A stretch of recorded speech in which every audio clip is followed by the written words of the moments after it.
seja o teu santo nome, Senhor. Nós te agradecemos, Senhor, pelo dia que tu acrescentas à nossa vida, a de nós todos, Senhor. Te agradecemos, Senhor, o privilégio de mais um dia estarmos na tua casa, podermos estudar livremente a tua palavra, podermos ser abertos nas nossas mentes pelo teu Santo Espírito, compreendendo os teus mandamentos e a tua vontade, Pai querido. Senhor, nesse dia em especial, além de pedir as tuas bênçãos sobre esta aula, Senhor, eu te peço, abençoa esse país, Senhor. Que esse país possa ser recoberto pelo teu Santo Espírito e que cumpra-se a tua vontade e apenas a tua vontade. E aquele que seja designado como presidente da República, que possa governar debaixo dos teus mandamentos, Pai querido. Assim nós te pedimos e te agradecemos. Em nome de Jesus. Amém. Muito bem, queridos, vamos continuar com os nossos estudos sobre o tema a soberania de Deus, o governo e o desgoverno humano. Cada vez que eu leio esse subtítulo que nós demos para o nosso ano de estudos, eu fico profundamente impressionado com o desgoverno humano. Mas nós, felizmente, temos o governo de Deus e é aquilo que importa verdadeiramente. Hoje nós vamos tratar do tema a sucessão do rei Davi pelo rei Salomão. Como temos estudado domingo após domingo, temos estudado desde o tempo de Juízes, passando pelo primeiro rei Saul, estudamos detalhadamente a vida de Davi, e nesse dia nós vamos estudar exatamente a passagem do reinado de Davi para o reinado de Salomão. Isso está contido no primeiro livro de Reis, nos capítulos de 1 a 4. Então, o nosso tema de hoje, basicamente, é os primeiros capítulos, os primeiros 4 capítulos do livro de Reis.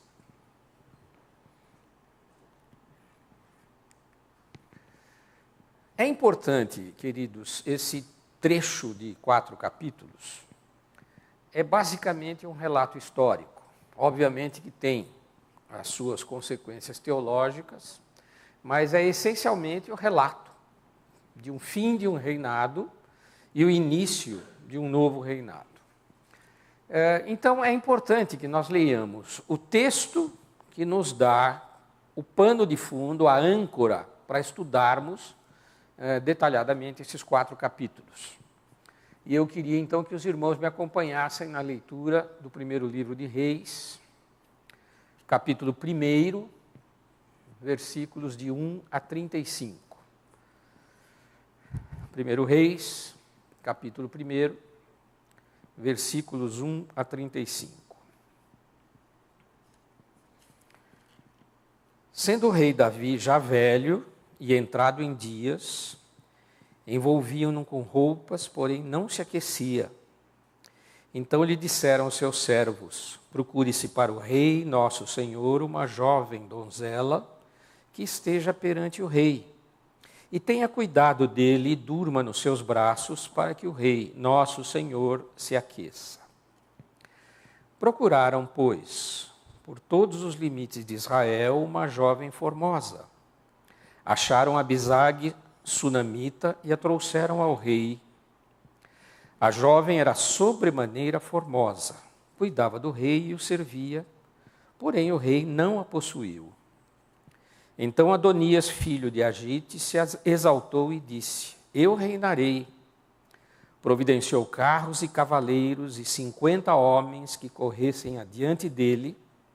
Jamais seu pai o contrariou, dizendo: por que procedes assim? Além disso, era ele de aparência muito formosa e nascera depois de Absalão. Entendia-se ele com Joabe, filho de Zeruia, e com Abiatar, o sacerdote, que seguindo-o o ajudavam. Porém, Zadok, o sacerdote, e Benaia, filho de Joiada, e Natã, o profeta, e Simei e Rei, e os valentes de Davi, que Davi tinha, não apoiavam Adonias. Imolou Adonias ovelhas e bois e animais cevados junto à pedra de Zoelete, que está perto da fonte de Rogel. E convidou todos os seus irmãos, os filhos do rei, e todos os homens de Judá, servos do rei. Porém a Natã, profeta, e a Benaia, e os valentes, e a Salomão, seu irmão, não convidou. Então disse Natã a Batseba, mãe de Salomão: não ouviste que Adonias, filho de Agite, reina, e que nosso senhor Davi não o sabe? Vem, pois, e permite que eu te dê um conselho para que salves a tua vida e a de Salomão, teu filho. Vai, apresenta-te ao rei Davi e dize-lhe: não juraste, ó rei, senhor meu, à tua serva, dizendo: teu filho Salomão reinará depois de mim e se assentará no meu trono? Porque, pois, reina Adonias, eis que estando tu ainda a falar com o rei, eu também entrarei depois de ti e confirmarei as tuas palavras. Apresentou-se, pois, Batseba ao rei na recâmara. Era já o rei muito velho, e Abisag, a sunamita, o servia. Batseba inclinou a cabeça e prostrou-se perante o rei, que perguntou: que desejas? Respondeu-lhe ela: Senhor meu, juraste a tua serva pelo Senhor teu Deus, dizendo: Salomão teu filho reinará depois de mim, e ele se assentará no meu trono. Agora eis que Adonias reina, e tu, ó rei, meu senhor, não o sabes. Imolou bois e animais cevados e ovelhas em abundância. Convidou todos os filhos do rei, a Abiatar, o sacerdote, e a Joabe, comandante do exército, mas a teu servo Salomão não convidou. Porém, ó rei, meu senhor, todo Israel tem os olhos em ti, para que lhe declares quem será o teu sucessor que se assentará no teu trono. Do contrário, sucederá que quando o rei, meu senhor, jazer com seus pais, eu e Salomão, meu filho, seremos tidos por culpados. E estando ela ainda a falar com o rei, eis que entra o profeta Natã, e o fizeram a saber ao rei, dizendo: aí está o profeta Natã. Apresentou-se ele ao rei, prostrou-se com o rosto em terra perante ele e disse: ó rei, meu senhor, acaso disseste Adonias reinará depois de mim, e ele é quem se assentará no meu trono? Porque hoje desceu, imolou bois e animais cevados, e ovelhas em abundância, e convidou todos os filhos do rei e os chefes do exército, e Abiatar, o sacerdote, e eis que estão comendo e bebendo perante ele, e dizem: viva o rei Adonias! Porém a mim, sendo eu teu servo, e a Zadok, o sacerdote, e a Benaia, filho de Joiada, e a Salomão, teu servo, não convidou. Foi isto feito da parte do rei, meu senhor? E não fizesse a saber a teu servo quem se assentaria no teu trono depois de ti? Respondeu o rei Davi e disse: chamai-me a Batseba. Ela se apresentou ao rei e se pôs diante dele. Então jurou o rei e disse: tão certo como vive o Senhor, que remiu a minha alma de toda angústia, farei no dia de hoje como te jurei pelo Senhor, Deus de Israel, dizendo: teu filho Salomão reinará depois de mim e se assentará no meu trono em meu lugar.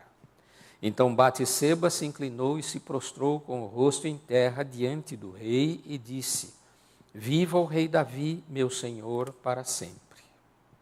Disse o rei Davi: chamai-me Zadok, o sacerdote, e Natã, o profeta, e Benaia, filho de Joiada.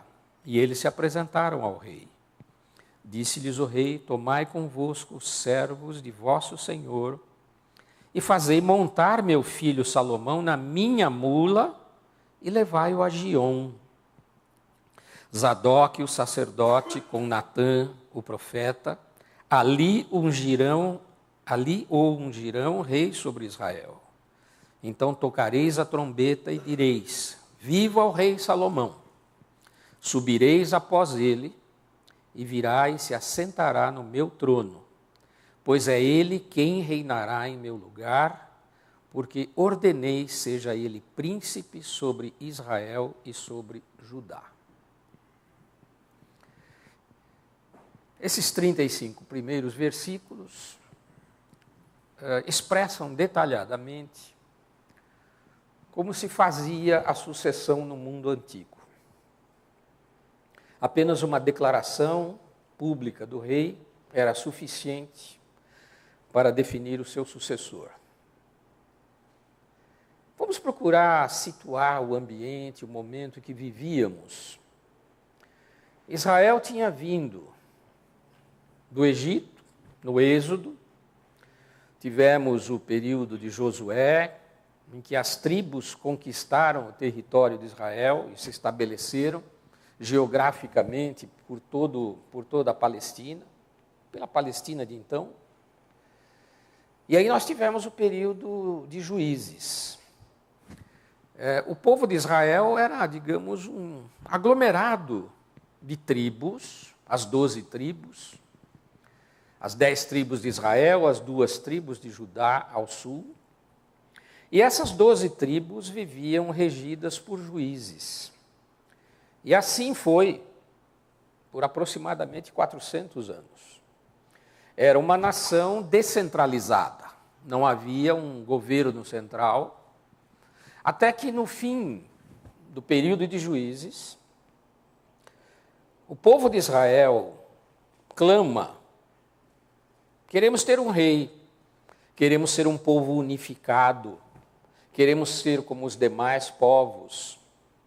Na verdade, a organização teocrática de Israel, cada uma das tribos tinha os seus próprios juízes, e o próprio Deus governava as 12 tribos de Israel. Mas o povo de Israel fez questão de ter um governante humano. E Deus concedeu ao povo de Israel um rei, o primeiro rei, Saul. Nós sabemos que no reinado de Saul, as coisas não eram fáceis. Primeiro, havia guerras, muitas guerras com inimigos externos de Israel. E o relato da vida de Saul mostra guerras constantes contra inimigos externos. Mas havia também as divisões internas. Não é fácil você unificar um povo que durante 400 anos viveu de maneira centralizada.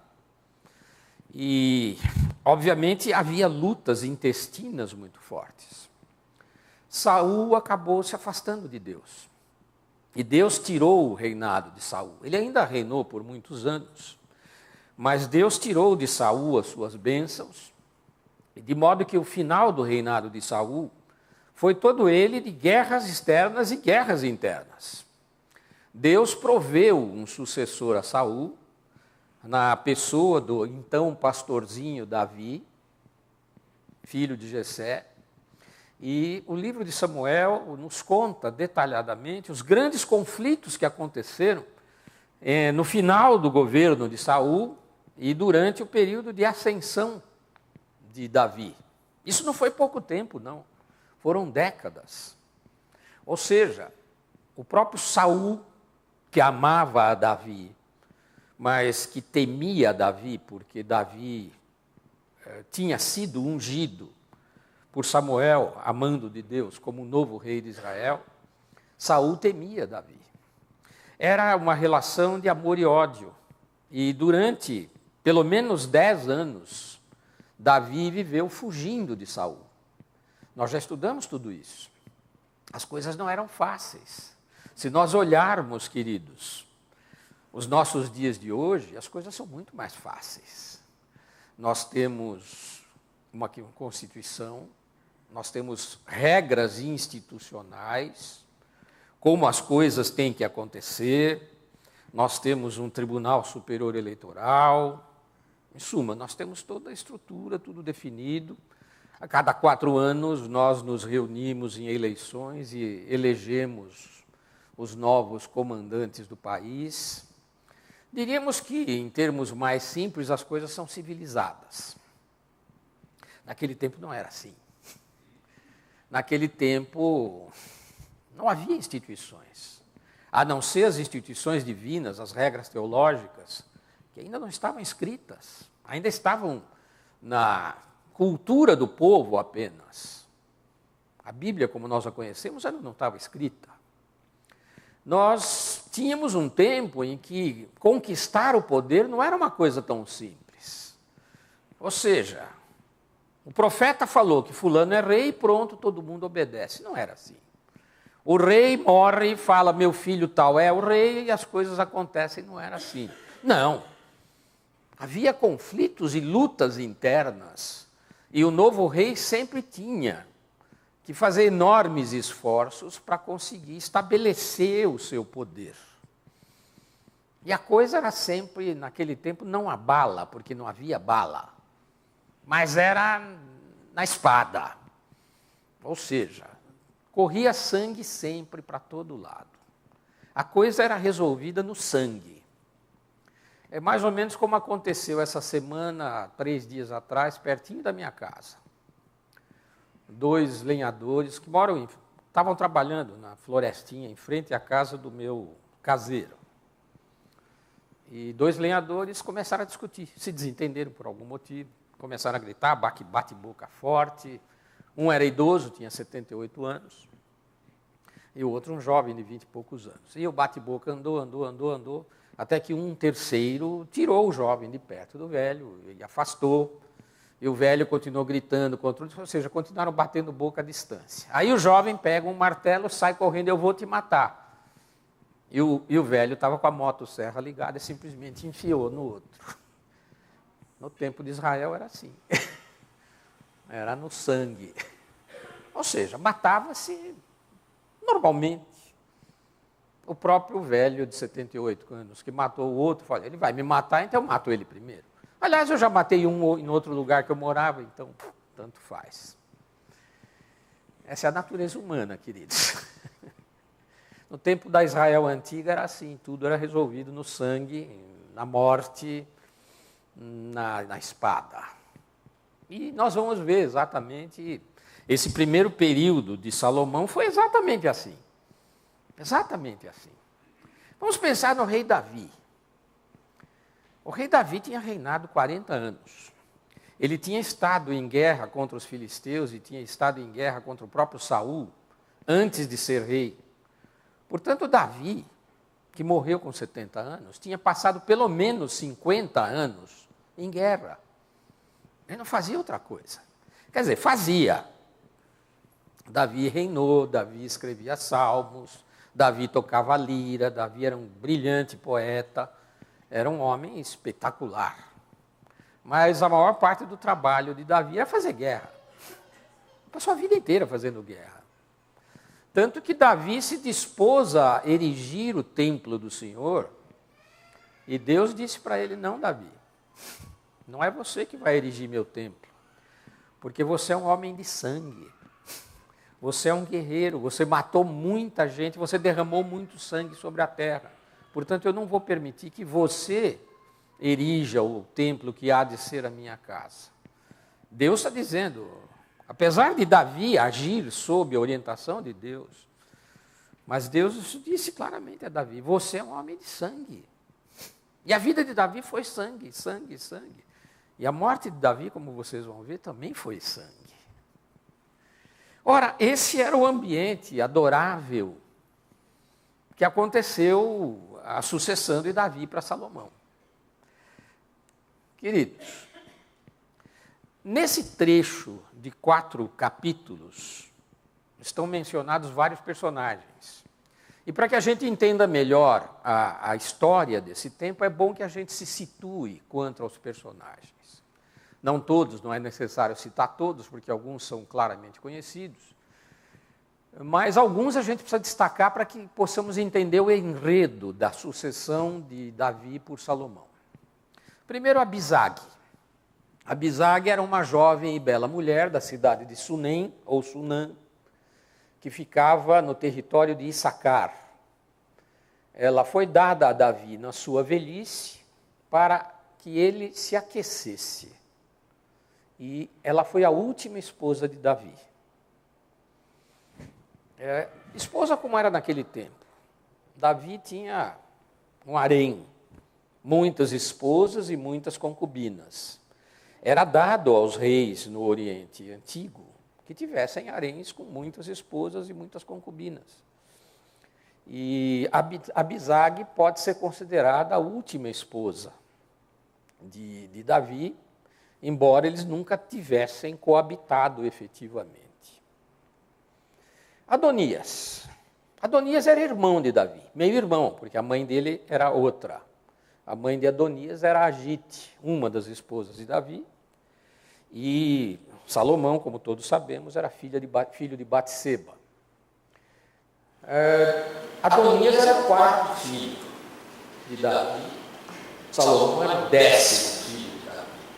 Tinha muitos filhos, também com tanta esposa, é normal que tivesse muitos filhos. Davi deve ter tido centenas de filhos. Ora, ele nasceu quando Davi reinava em Hebron. Ele presumiu que tinha direito à sucessão de Davi, porque os 3 irmãos mais velhos, tanto de Davi, de Adonias como de Salomão, já tinham morrido. Os 3 mais velhos, Amon, Absalão e Gileade. Então, Adonias era o quarto filho de Davi.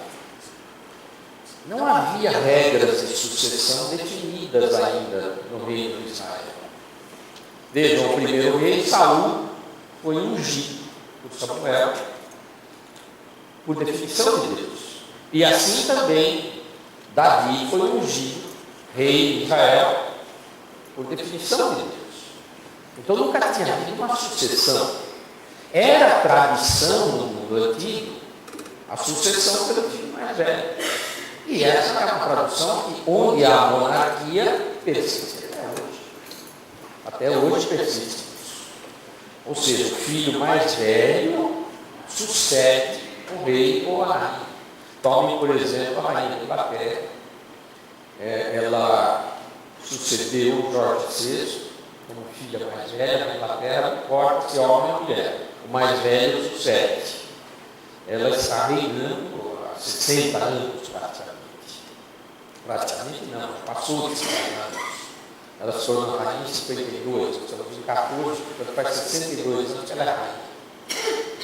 O filho dela mais velho é Charles. Ele é o primeiro na linha de sucessão. Então, até hoje, o critério é esse. Esse é o critério milenar. Mas isso, naquele momento da sucessão de Davi, não estava estabelecido. Porque os 2 primeiros reis não sucederam aos seus pais. Mas, por usos e costumes das monarquias, Adonias entendeu que, por ser mais velho, meu queridíssimo Rogério, acertar a câmera porque eu estou sempre mudando de posição. Eu sou muito rebelde, não entendi. Bom, então Adonias entendeu, eu sou mais velho, filho vivo, então eu devo ser. O próximo personagem importante, Joabe. Joabe era o comandante-chefe do exército de Israel no tempo de Davi. Era o general de 4 estrelas mais forte, talvez o marechal de Israel. Brilhante estrategista, era o filho mais velho de Zeruia, que era irmã de Davi. Portanto, Joabe era sobrinho. Ele matou a Abner, que era o comandante do exército das 10 tribos de Israel, matou a traição, vingando a morte do irmão dele, Asael, e acabou sendo amaldiçoado pelo rei Davi. Joabe era um homem de confiança. Era um grande guerreiro, um grande estrategista, brilhante mesmo, mas era um guerreiro até sem escrúpulos. Ele tinha um irmão Asael que perseguiu quando Davi e Saul estavam lutando. Nesse momento, as 2 tribos de Judá se opunham às 10 tribos de Israel. Então, Joabe, depois de toda uma trama, acabou matando Abner à traição. E Davi era um homem muito justo. apesar de compreender a inimizade que poderia haver entre Joabe e Abner por causa da morte de Asael, que era irmão de Joabe, Joabe acabou matando Abner à traição e Davi nunca perdoou isso a ele, embora fosse um homem da sua confiança. Davi entendeu que ele tinha matado Abner à traição e isso não se faz. Abiatar. Davi tinha dois sacerdotes, dois sumos sacerdotes. Não é que Davi tinha, ele tinha nomeado os dois sumos sacerdotes. Os sumos sacerdotes eram sacerdotes da religião de Israel, eram sumos sacerdotes do Senhor, mas eram nomeados pelo rei. Havia então dois sumos sacerdotes. O primeiro deles, Abiatar, que era um dos sumos sacerdotes no tempo de Davi. Era filho de Ahimelech, que também era sumo sacerdote, e se juntou a Davi quando este estava fugindo de Saul, na rebelião de Adonias. Entretanto, como nós vamos ver, Abiatar apoiou Adonias. Então, Abiatar, um dos sumos sacerdotes, apoiou Adonias e tentou se apoderar do trono de Davi. O outro sumo sacerdote, Zadok, o outro sumo sacerdote no tempo de Davi, ele era filho de Aitube e ele coroou Salomão como rei, ao passo que Abiatar apoiou Adonias. Zadok acompanhou Davi desde o tempo da rebelião de Absalão, portanto era um fato mais recente. Absalão, como vocês sabem, era um filho de Davi que se rebelou contra o pai e tentou tomar o trono, e essa foi a última grande guerra de Davi, tristemente uma guerra contra o seu filho. E Zadok era o portador da Arca da Aliança no tempo em que Davi pelejava contra Absalão. Esses são, digamos, os 8 personagens que a gente precisa destacar nesse trecho dos primeiros 4 capítulos. E Benaia, o último deles, filho de Joiada, que tinha sido um sumo sacerdote, um dos valentes de Davi, quando esse fugia de Saul, portanto estava com Davi há 50 anos, 40 anos. Mas ele tinha um posto muito alto no exército de Israel, ele era o terceiro comandante do exército de Israel. O primeiro, nós sabemos, era Joabe. Ele era o terceiro comandante e tinha diretamente sob o seu comando 24 mil homens. E ele, peculiarmente, também era chefe dos quereteus e dos peleteus. Quem eram quereteus e peleteus? Eram a guarda do rei. Eram aqueles guerreiros que ficavam mais próximos do rei, a guarda real. E o Benaia era chefe desses guerreiros que eram diretamente a guarda do rei. Portanto, homem de primeiríssima confiança, porque cuidava da segurança pessoal do rei. Além disso, Benaia era possivelmente o chefe da inteligência do exército de Israel. Então, ele era um homem verdadeiramente muito importante. Quando Salomão foi coroado rei, Benaia sucedeu a Joabe. Ele foi promovido a comandante de todo o exército de Israel. Então eram essas as pessoas que estavam envolvidas nesses primeiros capítulos que representam o momento da sucessão de Salomão, que sucedeu a Davi. Nós temos também a mencionar Natã, o profeta, aquele profeta famoso que pôs o dedo na cara de Davi quando Davi cometeu o crime na ocasião que ele se apaixonou por Batseba, adulterou, depois deu um jeito de matar Urias, o heteu, que era o marido dela, e aí Natã contou a história, aquela terrível história do pobre que tinha uma cordeirinha, e o rico tomou a cordeirinha para dar para um visitante. Eu sei, já contei essa história para vocês algumas aulas atrás. Mesma história. Davi era um homem de sangue, ele se apaixonou por Batseba e resolveu tomar a mulher dele à força, e quando engravidou Batseba, ele acabou dando um jeito de matar o marido dela e se apoderou dela para o resto da vida. Era assim, as coisas eram assim. E Natan era o profeta, e era o confidente. Ou seja, era um homem que podia tocar o dedo na cara do rei e não acontecia nada. Pelo contrário, o rei respeitava profundamente a Natan, que era um profeta de Deus. E havia um outro personagem, Simei, que era um benjamita, da tribo de Benjamim, da família de Saul, portanto. Quando Davi pelejava contra Saul, Simei amaldiçoou Davi, apedrejou Davi, e depois que Davi ganhou a batalha, então ele veio a Davi, junto com outros 1000 benjamitas, se humilhou perante Davi, pediu perdão, e então Davi, magnanicamente, o perdoou e o poupou até o final da sua vida, da vida dele e Davi. Como vocês vão ver daqui a pouquinho, Davi, no leito de morte, praticamente definiu as últimas sentenças de quem deveria ser apagado depois que ele morresse. Simei era um deles. Então Davi o poupou até o final da sua vida e quando então ordenou a Salomão que o justiçasse pelos seus atos. Que atos? O fato de ele ter amaldiçoado Davi e apedrejado Davi, achando que Davi ia perder de Saul, mas Davi ganhou de Saul. E aí ele se humilhou e teve perdão do rei. Mas até certo ponto, o rei no fim mandou dar um jeitinho no destino dele. Muito bem, queridos. Quem escolheu Salomão? Ora, Salomão era o 10º filho de Davi. Então, era de se esperar que a sucessão etária tinha pelo menos 9 pretendentes na frente dele. Na linha de sucessão real, havia 9 na frente dele. Quem escolheu Salomão para suceder Davi? Vamos ler juntos 1 Crônicas 22, versículos 7 a 10. 1 Crônicas 22, 7 a 10.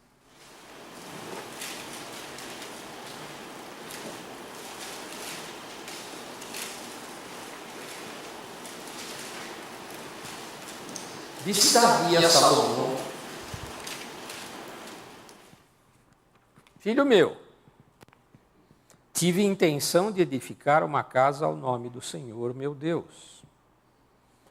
Porém, a mim me veio a palavra do Senhor dizendo: Tu derramaste sangue em abundância e fizeste grandes guerras. Não edificarás casa ao meu nome, porquanto muito sangue tens derramado na terra, na minha presença. Eis que te nascerá um filho, que será homem sereno, porque lhe darei descanso de todos os seus inimigos em redor. Portanto, Salomão será o seu nome. Paz e tranquilidade darei a Israel nos seus dias. Este edificará o meu nome, ele me será por filho, e eu lhe serei por pai. Estabelecerei para sempre o trono do seu reino sobre Israel. Então, Davi recebeu da parte de Deus a designação de Salomão como sucessor. O próprio Deus definiu que Salomão seria o sucessor, e Davi declarou isso ao próprio Salomão. É provável que Davi não tenha feito muita publicidade desse fato. Porque se isso já tivesse sido público, não teria possivelmente havido a rebelião de Adonias tentando se colocar como rei. Essa é uma coisa que não fica bastante clara nisso.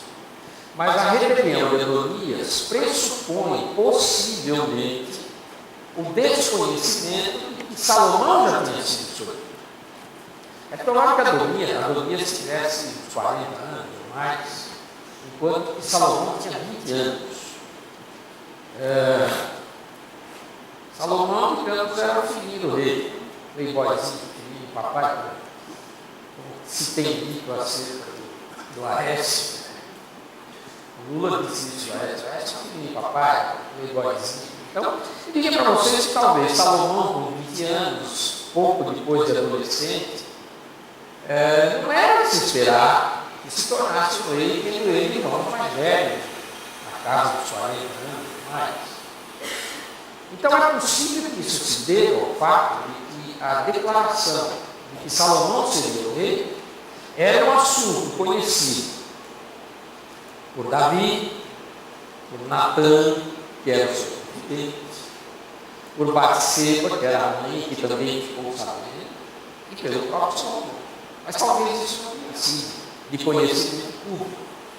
Aliás, o fato de Adonias ser cercado de uma série de pessoas e promovendo a própria povoação, diz que o povo de Israel não sabia, de maneira geral, que já havia um rei escolhido por Deus e declarado por Davi que era Salomão. Então é provável que esse trecho que sai projetado da palavra de Deus reflita que Davi não deu grande publicidade ao fato de que Salomão seria o seu sucessor. Isso abriu o caminho, então, para toda a discussão que aconteceu nesse período em que Salomão sucede a Davi. Então, fazendo apenas um esboço dos 4 capítulos, nós podemos dividir isso em algumas seções. A primeira seção poderia ser resumida assim. 1 Reis, capítulo 1. Aproxima-se a morte de Davi. Adonias, filho de Davi, conspira para se tornar rei. Ao saber disso, Davi confirma Salomão como seu sucessor. Adonias implora misericórdia a Salomão e a concede. Isso, digamos, é um resumo rápido do esboço do primeiro capítulo de 1 Reis. Então, primeira coisa a destacar: o rei estava velho, com 70 anos, desgastado por 70 anos de guerras, batalhas, lutas contra os inimigos externos, lutas dentro de casa, a última grande rebelião de Absalão, que terminou com a morte do filho, que Davi chorou muito. O rei estava velho. 70 anos naquele tempo era muita idade. Muita idade. Então ele estava velho, desgastado, doente. A Bíblia conta que Davi não esquentava mais. Ele estava sofrendo de hipotermia. O Geraldo não chegou aqui. Mas eu perguntei a Geraldo quando cheguei, escuta, qual é a doença que promove hipotermia? Ele falou, isso é um problema dos leucócitos, que promove sobreaquecimento ou subaquecimento. É verdade? Não sabe? Então, o problema é que Davi não aquecia. Não é porque ele não aquecia, podia pôr cobertor. Não, ele estava doente, podia ter alguma doença que provocava a hipotermia. Então, nesse período da frialdade de Davi, um dos remédios possíveis era conseguir para ele uma moça bonita, jovem, virgem, que despertasse o calor da juventude do rei. É interessante que esse tipo de tratamento, ou seja, o rei está doente, então põe uma jovenzinha para ver se esquenta o rei de novo, isso foi até a Idade Média, ou seja, 2.500 anos depois. Então, escolheram para Davi uma jovem chamada Abisaia, sunamita, e que deveria tratar do rei no final da sua vida. Deveria dormir com ele, dormir abraçadinho com ele, e, se possível, tornar-se esposa de fato, coabitando. Ora, enquanto Davi estava vivendo seus últimos dias, praticamente agonizando, Adonias, que era o seu 4º filho, que era o mais velho filho dele, tenta se fazer rei. E ele engendra um artifício político. Ele conquista Joabe para a sua causa. Joabe era o comandante do exército, então se os militares me apoiarem, eu serei rei. E Abiatar, que era um dos sumos sacerdotes, se eu conseguir o apoio de Abiatar, eu também terei apoio da classe sacerdotal. Ora, na antiguidade, se você tem apoio do exército e apoio da classe sacerdotal, você está bonito e pronto, você é o rei. Então, o Adonias fez exatamente isso. Ele se cercou de 2 pessoas muito importantes, um dos sumos sacerdotes e do super-general do exército. Natã percebeu o que estava acontecendo. Adonias estava se auto-entronizando, auto-coroando. Ele se retirou para uma das fontes próximas a Jerusalém, com vários convidados. Ele excluiu alguns que ele não queria que fossem convidados, que eram exatamente aqueles que eram mais diretamente ligados ao rei Davi. E estava fazendo a festa de comemoração de ter se tornado o rei. Natã, que era o confidente do rei, um homem de enorme prestígio perante o rei, percebe aquela conspiração e contra-ataca. E ele faz de uma forma bastante interessante. Ele se aproxima de Batseba, a mãe de Salomão, e fala o que está acontecendo. Olha, Adonias está se proclamando rei. Mas nós, você e eu, sabemos que Davi definiu o mando do Senhor, Salomão será. Então Batseba vai ao aposento do rei e conversa com ele sobre o que está acontecendo, sobre a auto-entronização de Adonias, provoca o rei para fazer a declaração pública de que na verdade o rei é Salomão, e quando você estiver terminando a conversa com o rei, eu vou entrar no aposento e vou reafirmar tudo que você está falando. Então, Batseba vai, conversa com o rei, e quando ela está terminando a conversa com o rei, Natã chega ao aposento no exato momento em que Batseba estava falando com o rei, ele entra e reafirma exatamente o que ela disse. A sunamita, a Bizarre, a jovem que estava cuidando do rei, estava presente nessa situação. Ou seja, nós tínhamos ali a presença de duas esposas do rei e o profeta Natã assistindo naquele momento o que o rei faria. Ora, Davi estava muito doente e muito velho, mas ele estava absolutamente lúcido, pelo que a gente pode identificar na leitura dos versículos que vêm a seguir. Davi assegura a Natã e Batseba que Salomão será realmente o próximo rei de Israel. Isso está nos versículos 28 e 31 do capítulo 1. Então o rei reafirma que Salomão será o rei, e o rei dá expressas instruções sobre como proceder perante o povo, para dizer que Salomão sim será o rei de verdade. Então Davi instrui Natã, o profeta, e Zadok, o outro sumo sacerdote. Vamos lembrar que Abiatar estava apoiando Adonias, ele chama Zadok para que unjam Salomão. Então, um profeta e um sumo sacerdote deveriam ungir Salomão como rei. Coloquem-no na mula do rei. O rei, na antiguidade judaica, andava de mula ou de burro. Por isso Jesus entrou num filhotinho de jumento, porque isso era a montaria real. Então, coloquem-no na minha mula, mula do rei. Aquela mula, a mula do rei, todo mundo sabe que é a mula do rei.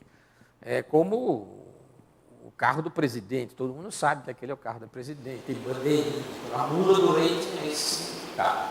Coloquem Salomão em cima da minha mula, toquem a trombeta e bradem ao povo: viva o rei Salomão. Então o povo deveria ver Natã, o profeta, Zadok, o sumo sacerdote, Salomão montado na mula do rei, e eles tocando a trombeta, anunciando ao povo que Salomão era.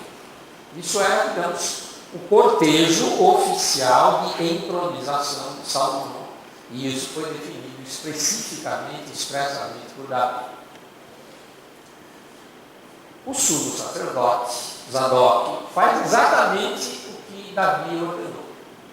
E, obviamente, resultou daí uma grande celebração na cidade de Jerusalém. Ou seja, vamos imaginar um pouquinho ao norte, em Jerusalém, estava acontecendo esta cena. Salomão sobre a mula do rei, se dirigindo a uma fonte, que era a principal fonte de Israel, as trombetas tocando, o profeta e o sacerdote bradando ao povo que Salomão era o rei, e o povo todo gritando em alegria: Salomão é rei, Salomão é rei. E algumas centenas de metros, alguma coisa como 900 metros abaixo, na outra fonte, estavam os seguidores de Adonias comendo um grande banquete quando eles ouvem o alarido. O que está acontecendo na cidade? Por uma descrição de um dos livros que eu li, havia uma pequena edificação entre as duas fontes e não era possível ver o que estava acontecendo de uma fonte na outra. Então o pessoal que estava em torno de Adonias, comendo banquete, também dando aleluias e vivas ao rei Adonias, começou a ouvir a cidade de Jerusalém gritando e bradando, cheia de alegria. O que está acontecendo lá na cidade? O que é isso? Estavam celebrando Salomão como rei. E aí, um emissário se aproxima de Adonias, o rei usurpador fala: você é um homem de bem, você é um homem importante, fala o que você tem a dizer. Trouxe boas notícias?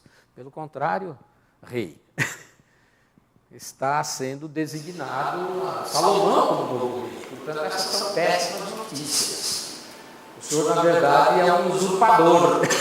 Em outras palavras, foi o que ele disse. Todos os convidados de Adonias, quando perceberam a situação, todo mundo subiu e ele ficou sozinho.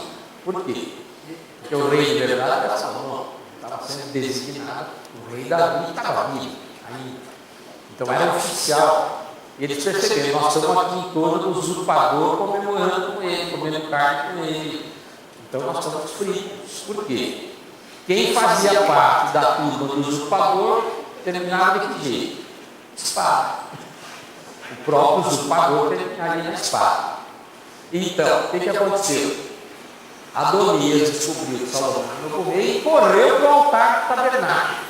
Não tinha templo ainda, o tabernáculo era templo, onde estava a arca do Senhor, e nas pontas da tenda no altar tinham umas pontas que pareciam chifres. E era assim uma espécie de superstição, era o pix do pega-pega. Você segurava lá no chifre e você não podia ser atacado por ninguém. Então, quando você tinha um problema, você vai, cobre o pix e segura no chifre da tenda que você está livre do problema. Ele pediu misericórdia a Salomão. Salomão, um garoto de 20 anos, concedeu a misericórdia, exigindo de Adonias a fidelidade a ele, que era novo. E Adonias aceita. Isso está relatado no capítulo 1, versículos 41 a 53. Esse foi o primeiro ato pelo qual Salomão confirma o seu reino. Ou seja, ele foi desafiado por Adonias, foi declarado rei pelo pai, Davi, sentou no trono de Davi e Adonias pediu misericórdia e ele magnanicamente concedeu a misericórdia, mas exigiu do irmão mais velho lealdade. Esse foi o primeiro ato real de Salomão. Seção 2. Está no capítulo 2 de 1 Reis. Davi incumbe Salomão de algumas tarefas e morre. Salomão executa Adonias após ele fazer o pedido. Por apoiar Adonias como rei, o sumo sacerdote Abiatar é deposto como sacerdote, mas não é morto. Simei morre por desobedecer às ordens de Salomão para não sair de Jerusalém. Então, Davi está quase morto, terminando os dias dele. E ele chama Salomão e dá algumas instruções. Davi ordena a Salomão que, primeiro, obedeça aos mandamentos do Senhor escritos na lei de Moisés, capítulo 2, versículos de 1 a 4. Leiamos isso. Aproximando-se os dias da morte de Davi, deu ele ordens a Salomão, seu filho, dizendo: eu vou pelo caminho de todos os mortais. Coragem, pois, e ser homem. Guarda os preceitos do Senhor teu Deus para andares nos seus caminhos, para guardares os seus estatutos e os seus mandamentos e os seus juízos e os seus testemunhos, como está escrito na lei de Moisés, para que prosperes em tudo quanto fizeres e por onde quer que fores, para que o Senhor confirme a palavra que falou de mim, dizendo: se os teus filhos guardarem o seu caminho para andarem perante a minha face fielmente, de todo o coração, de toda a sua alma, nunca te faltará sucessor ao trono de Israel. Ou seja, primeira ordem de Davi a Salomão é uma ordem de estar fielmente aos pés do Senhor. O velho e sábio rei Davi dá essa primeira grande instrução: ser fiel a Deus. E assim nunca faltarão sucessores da nossa linhagem ao trono de Israel. E Davi então dá instruções para Salomão seguir após a morte dele, Davi. Executar Joabe e Simei por seus crimes passados. Assim era naquele tempo. Olha, eu estou morrendo, portanto, você mata esse, mata aquele outro, e assim por diante. Mostre bondade para com os filhos de Barzilai por sua fidelidade passada. Quando Davi estava sendo perseguido por Absalão, ele foi cuidado por Barzilai e pela sua família.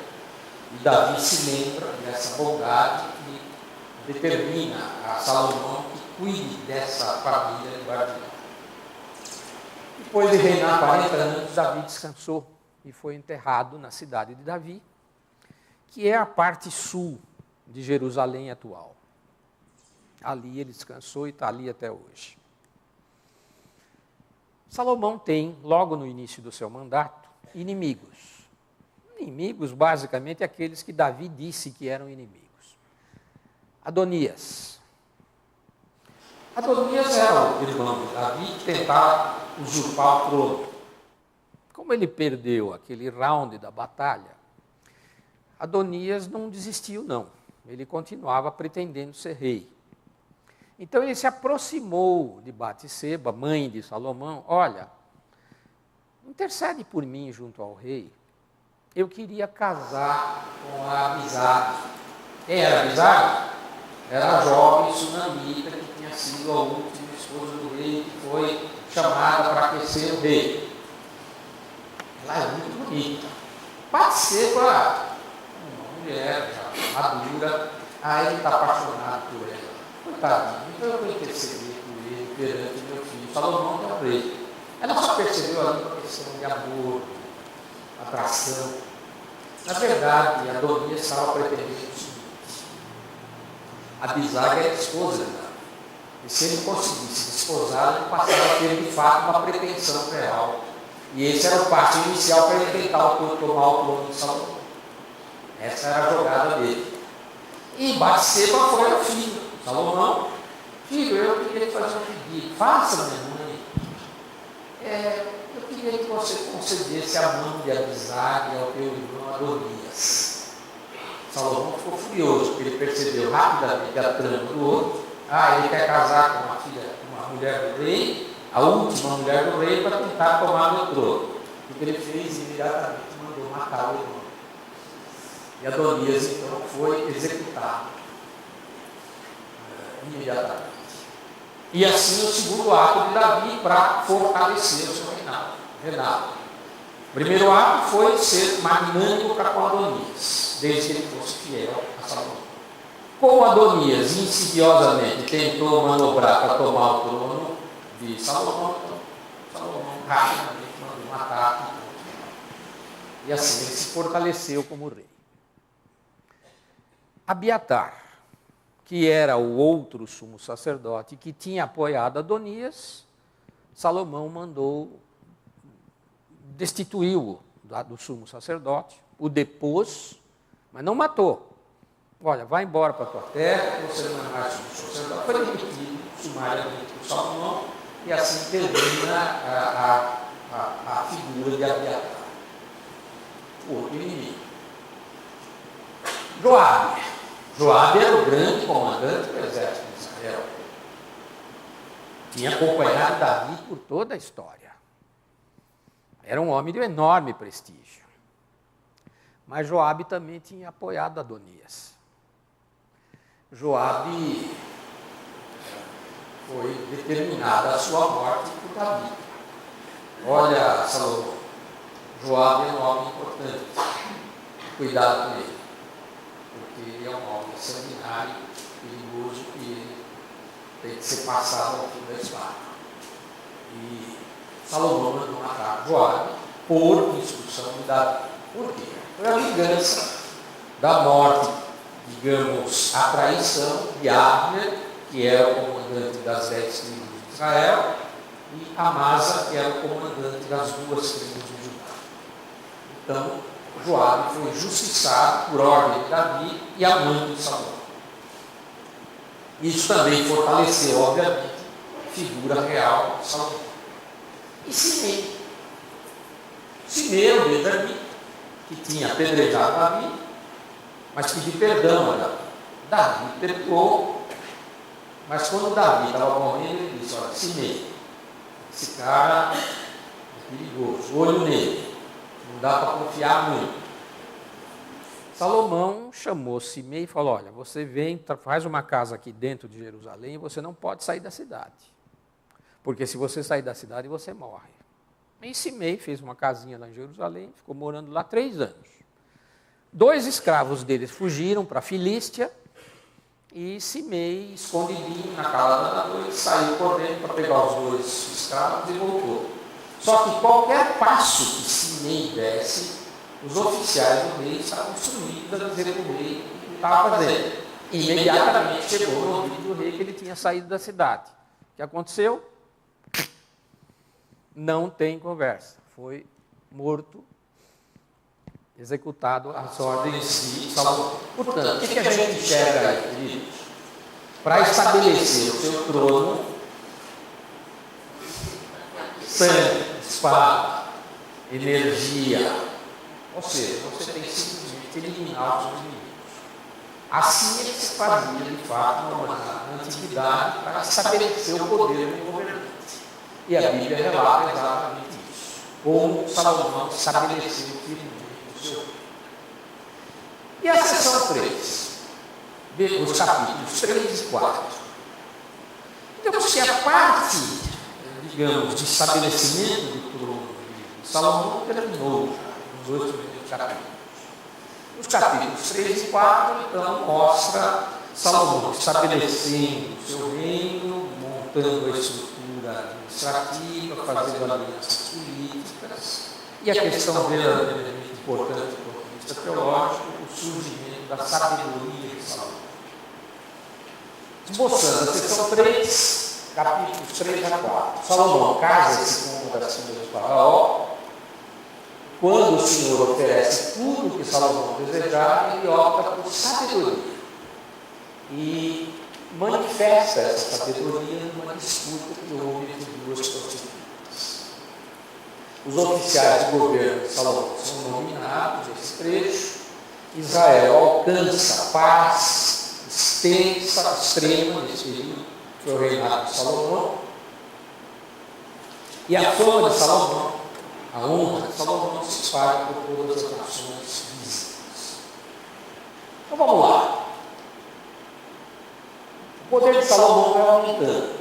Começam então os projetos de construção, começam a tomar forma, e sobretudo a execução da obra da construção do templo, o famoso templo de Salomão, que foi reconstruído aqui no Brás recentemente, como vocês sabem. Pretensão. Salomão, um rei, digamos, se distinguia pelas obras concretas. Então, Salomão atingiu, digamos, o momento de maior poderio de Israel antigo. A bem da verdade, no reinado de Salomão, cumpriu-se a definição que Deus tinha dado a Davi. O reino de Israel foi do rio Eufrates até a divisa com o Egito. E foi a única vez que a extensão do reino de Israel atingiu essa divisa. Nunca tinha alcançado antes e nunca alcançou depois. Na verdade, muito do conflito que existe hoje no Oriente Médio, sobretudo a crise Israel-Palestina, é exatamente o que Israel tem na cabeça a promessa do Senhor. O território do reino de Israel vai do grande rio Eufrates, na Mesopotâmia, do Iraque, até a divisa com o Egito. Isso significa que o reino de Israel hoje deveria ter a dimensão toda que vai, desde o Iraque, passando pelo Líbano, Síria, Jordânia, até chegar no Egito. Vocês imaginem se Israel tentar fazer essa ampliação dos territórios. Tá? Mas isso aconteceu, de fato, durante o reinado de Salomão.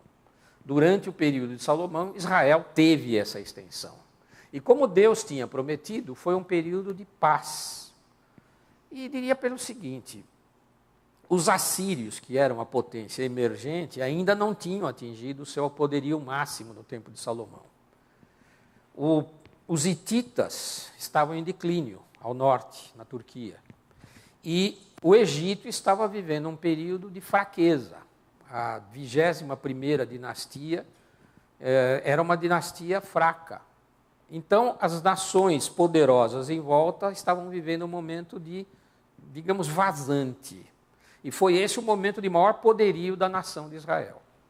Isso foi uma promessa que Deus deu a Salomão, através de Davi, que ele teria paz durante o seu período de reinado. Ele, inclusive, para fortalecer essas coisas, casou-se com uma das filhas do faraó do Egito, para garantir, inclusive, a paz das fronteiras do sul com o Egito. Salomão ofereceu 1000 holocaustos nos altos em torno de Jerusalém, e o Senhor se manifestou a ele em sonho. Isso está no capítulo 3, versículos 2 a 21. A famosa história em que Deus se revela a Salomão no sonho. Deus diz a Salomão: você pode pedir o que você quiser que eu vou te dar. E Salomão pede apenas sabedoria. Senhor Deus, eu sou uma criança, inclusive buzuqueiro, eu sou uma criança, tenho 20 anos, como é que eu posso governar esse imenso povo e julgá-lo? Eu apenas peço sabedoria. E Deus se agradou muito desse pedido. O princípio da sabedoria é o temor. No início do reinado de Salomão, Salomão realmente obedeceu o mandato de Davi de se curvar com a vontade de Deus. E Deus se agradou muito do pedido de Salomão. Você não pediu só sabedoria. Isso é a coisa mais nobre que você podia ter feito. Buscar sabedoria é a coisa mais nobre que Salomão podia ter pedido. Assim como eu diria que a primeira coisa que nós deveríamos realmente buscar nas nossas vidas é buscar sabedoria. E como o princípio da sabedoria é o conhecimento de Deus, o nosso primeiro passo é o conhecimento de Deus. Deus se agradou disso, muito. Se agradou da escolha de Salomão e prometeu dar a Salomão mais do que ele pediu. Eu vou te dar a sabedoria que você pediu, mas eu vou te dar muita riqueza e muita honra. E, de fato, Israel alcançou o máximo do seu poderio durante o reinado de Salomão. Nós vamos estudar em detalhe, daqui para frente, o reinado de Salomão. Ora, logo depois que a sabedoria foi concedida a Salomão por Deus, aconteceu aquele episódio em que a sabedoria de Salomão foi posta em prova, e isso está relatado na Bíblia, uma história famosíssima e que se usa hoje, inclusive, no senso comum até. 2 prostitutas se apresentaram a Salomão, o rei julgava as diferenças entre as pessoas. 2 prostitutas tinham tido bebês, uma praticamente um bebê logo depois da outra, e as 2 moravam na mesma casa. Numa determinada noite, uma das prostitutas dormiu em cima do bebê, sufocou o bebê e matou o filho. Como ela percebeu que tinha matado o filho, na calada da noite, ela pegou o bebezinho morto dela, foi na cama da outra, pôs o bebê morto, pegou o bebezinho e levou para ela. No dia seguinte, a mãe acordou para dar de mamar para o bebezinho dela e o bebê estava morto. Mas quando amanheceu, se fez luz, ela olhou e falou: não, esse aqui não é meu filho, esse é o filho da outra. E a outra: não, senhor, esse é seu filho, mas o meu é o morto, não, o seu é o vivo, não. E aí começou a discussão entre as duas. Começaram a querer lá sobre quem era a dona do filho vivo e quem era a mãe do filho morto. Como não chegaram a acordo, foram perante o rei, e as duas pleitearam: não, o filho é meu, não, o filho é meu, o morto é meu, o morto é dela, o vivo é meu. E o rei tomou a seguinte decisão: tragam uma espada, corta o bebê no meio e dá metade para cada um. Imediatamente, a mãe verdadeira: não, deixa ele vivo, pode deixar para outro, mas deixa ele vivo. E a outra estava concordando: não vai ser nenhuma das duas, corta no meio e cada um fica com metade. Isso, Salomão, obviamente, identificou quem era a verdadeira mãe, deu filho à verdadeira mãe e assim resolveu a pendência entre as duas. Ou seja, aí ficou conhecido mundialmente, no conhecimento possível daquela época, a sabedoria de Salomão, que se manifestou daí para frente em centenas, milhares até de provérbios, cânticos e muitos fatos que aconteceram durante a vida dele. Depois nós temos o término desse trecho, quarto capítulo, em que se fala do povo de Salomão e os seus oficiais. Existe a dominação dos oficiais de Salomão, versículos 1 a 6 do capítulo 4, e versículos 7 a 19 do capítulo 4, os intendentes, ou seja, os governadores regionais das tribos de Israel.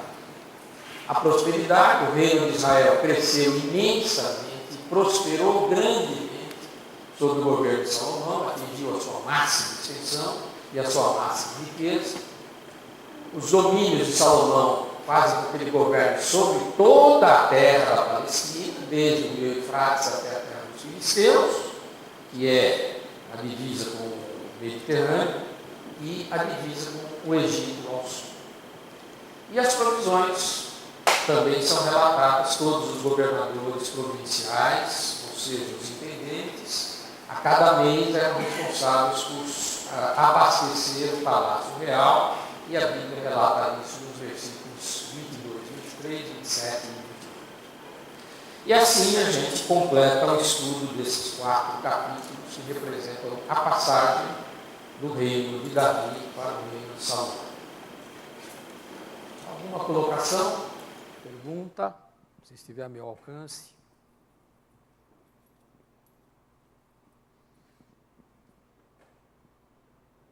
Nada?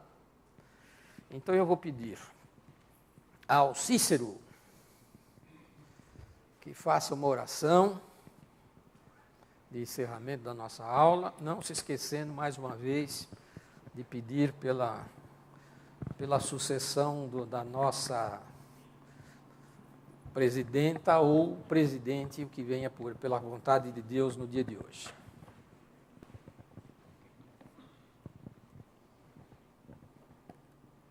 Nosso Deus, nosso Pai. Tua palavra diz, ó Deus, e nós cremos na plena sabedoria e no pleno domínio do Senhor sobre tudo e sobre todos. Ó Deus, nós queremos te agradecer porque ao estudarmos esse texto, parte da tua palavra, isso fica claro, ó Deus. O Senhor tem controle de tudo e controle de todos. Pai, a forma como o ser humano age, sem dúvida, é esquisita, mas, ó Pai, é uma forma que tem sido praticada desde o passado. Ó Deus, às vezes nós não vemos coisas tão assustadoras assim, quando pessoas matam outras, mas, ó Deus, nós clamamos por governantes sábios. Nós clamamos, ó Pai, por governantes, ó Pai, que temam o Teu nome. E assim, ó Deus, nesse dia onde nós, brasileiros, estamos escolhendo os nossos governantes, ou o nosso governante principal, abençoa o nosso país, ó Deus. Dá sabedoria, ó Deus, àquele a quem o Senhor escolher. Amém. Para que dirija esta nação, ó Deus, e que o Teu povo o teu povo, a tua igreja, possa de fato também participar ativamente da implantação do teu reino aqui, ó Deus, intercedendo pelos governantes, servindo ao Senhor, ao Pai Santo, trabalhando para que de fato tenhamos uma nação muito mais justa, uma nação, ó Pai, que cresça, que se desenvolva, que construa, Senhor Deus, e que abençoe e abençoe a muitos, ó Deus. Amém. Pai amado, louvamos mais uma vez pelo teu plano na história, pela tua soberania acima de tudo, ó Deus, escolhendo, retirando pessoas e, ó Pai, mostrando sempre que o Senhor é Deus, que o Senhor é Rei. Ó Deus, mais uma vez, abençoa a tua igreja, para que ela ande nos teus caminhos, conforme Davi orientou a Salomão. Que nós, ó Pai, estejamos desafiados pelo Teu Espírito, pela Tua Palavra, a amar a Palavra, a entender o que o Senhor quer de nós. E, de fato, apliquemos isso nas nossas vidas, de modo individual e coletivo, como igreja, como nação, como cidadão, ó Deus, cada dia. Oramos no nome do Senhor Jesus, nosso intercessor e nosso Salvador, e também pelo Espírito Santo, que habita em nós, que nos selou e que também intercede por nós. Amém. Amém, Senhor. Vão em paz, boa votação para quem ainda não votou, e nos vemos à noite para o nosso culto especial de comemoração da Reforma.